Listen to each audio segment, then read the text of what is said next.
Nandito ako ngayon sa punto ng buhay ko na pakiramdam ko nauubusan na ako ng oras.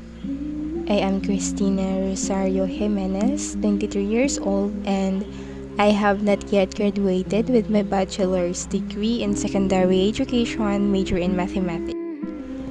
While I am waiting for our graduation, I decided to find a job para kahit papano ay makatulong na din sa pamilya ko.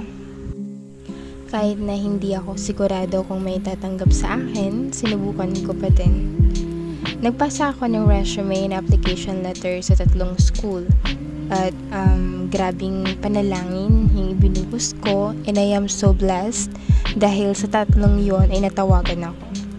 At mas pinili kong mag-work dito sa Special Science High School ng Virgin Milagrosa University Foundation.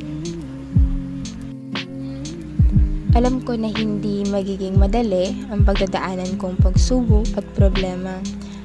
Especially this is my first time na mag-work. Pero naniniwala ako na sa tulong ng Diyos ay makakayanan ko. Mahirap, pero kakayanin. Nag-start na yung pasokan namin ng mga teachers 2 weeks ago, that was July 24, 2023. Na-meet namin ang ibang mga teachers, even the principal. Almost every day, we have discussion about everything we need to know before mag-start ang klase. And I'm so blessed na magkaroon ng mga kasamang handang tumulong. Nag-start na din akong magbasa-basa ng mga topics. Nagsimula na din ako mag-prepare ng learning plan and mag-advance reading.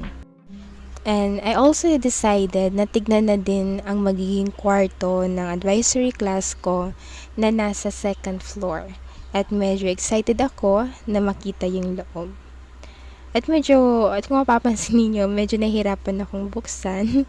Salamat sa nag-video. So this is the Grade 9 NARA, my advisory class. This is school year 2023-2024.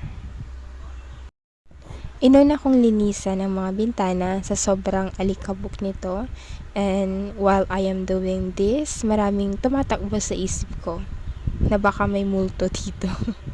Hindi. Iniisip ko kung paano ko i-handle ang mga magiging students ko dahil nakakapagod talaga ang maglinis while nag-iisip. Tinulog ko na lang. So, thank you for watching. At kung sino man ang makapanood nito, I pray na matupad mo sana mga pangarap mo sa buhay. So, yun lang. God bless.